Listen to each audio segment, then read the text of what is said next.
ये कहानी है धर्म और अधर्म की, ये कथा है शक्ति और नीति की। ये इतिहास है उस महायुद्ध का जिसने पूरे आर्यावर्त की दिशा बदल दी। ये है महाभारत। हजारों वर्ष पहले गंगा और यमुना के बीच बसे आर्यावर्त में एक महान वंश था, चंद्रवंश। उसी वंश में जन्म हुआ राजा शांतनु का। राजा शांतनु हस्तिनापुर के सम्राट थे, न्यायप्रिय, वीर और तेजस्वी। एक दिन वे गंगा तट पर शिकार के लिए गए। वहीं उन्होंने देखा एक दिव्य स्त्री, वह थी देवी गंगा। राजा शांतनु मोहित हो गए। उन्होंने विवाह का प्रस्ताव रखा। गंगा ने एक शर्त रखी, आप मुझे कभी किसी कार्य के लिए प्रश्न नहीं करेंगे। राजा ने शर्त मान ली। विवाह हुआ।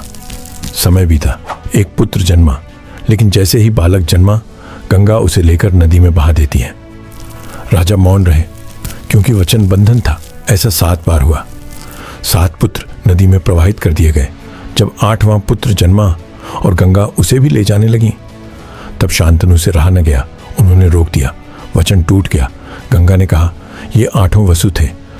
आर्षि वशिष्ठ के श्राप से मनुष्य योनि में जन्म लेना पड़ा। 7 को मैंने मुक्त कर दिया।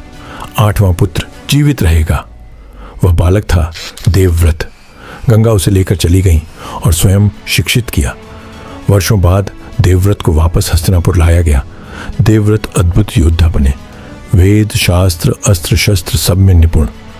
कुछ समय बाद शांतनु को फिर प्रेम हुआ सत्यवती से। सत्यवती के पिता ने शर्त रखी, मेरी पुत्री का पुत्र ही राजा बनेगा। देवव्रत ने पिता के प्रेम के लिए सिंहासन त्याग दिया, लेकिन समस्या थी, भविष्य में उनके पुत्र अधिकार न मांगे। तभी देवव्रत ने भयंकर प्रतिज्ञा ली, मैं आजीवन ब्रह्मचारी रहूंगा। धरती कांप उठी। देवताओं ने पुष्प वर्षा की। तभी से देवव्रत कहलाए भीष्म। उनकी प्रतिज्ञा इतनी कठोर थी कि उन्हें नाम मिला भीष्म पितामह। समय बीता। सत्यवती से 2 पुत्र हुए, चित्रांगद और विचित्र वीर्य। चित्रांगद युद्ध में मारे गए। विचित्र वीर्य का भी अल्पायु में निधन हो गया। अब हस्तिनापुर उत्तराधिकारी विहीन था। सत्यवती ने अपने पहले पुत्र वेद व्यास को बुलाया। नियोग प्रथा के अनुसार उन्होंने विचित्र वीर्य की पत्नियों से संतानों को जन्म दिया। अंबिका से जन्मे धृतराष्ट्र, अंबालिका से जन्मे पांडु, एक दासी से जन्मे विदुर। धृतराष्ट्र जन्म से अंधे थे, पांडु स्वस्थ और पराक्रमी, विदुर अत्यंत बुद्धिमान और धर्मज्ञ। धृतराष्ट्र का विवाह हुआ गांधारी से। गांधारी ने पति के दुख को साझा करने के लिए स्वयं आंखों पर पट्टी बांध ली।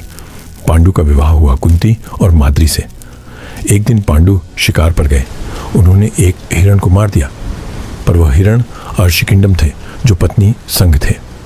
मरते समय अर्षि ने श्राप दिया, जिस क्षण तुम स्त्री संग संबंध बनाओगे उसी क्षण मृत्यु हो जाएगी। पांडु वन चले गए। कुंती के पास एक वरदान था, वे किसी भी देवता को बुलाकर संतान प्राप्त कर सकती थीं। धर्मराज से युधिष्ठिर, वायु से भीम, इंद्र से अर्जुन। माद्री ने अश्विनी कुमारों को बुलाया, नकुल और सहदेव जन्मे। उधर गांधारी ने 100 पुत्रों को जन्म दिया, जिनमें सबसे बड़ा था दुर्योधन। दुर्योधन के जन्म के समय ही अपशकुन हुए। विदुर ने सलाह दी, उसे त्याग दो, पर धृतराष्ट्र पुत्र मोह में अंधे रहे और यहीं से शुरू हुआ।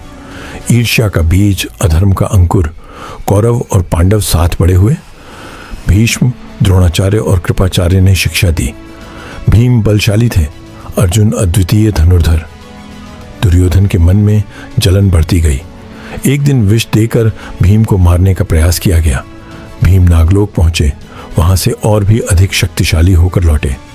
हस्तिनापुर में प्रतिस्पर्धा बढ़ती गई और फिर आया वह दिन जब द्रोणाचार्य ने गुरु दक्षिणा मांगी, द्रुपद को बंदी बनाकर लाओ। अर्जुन ने यह कार्य पूरा किया।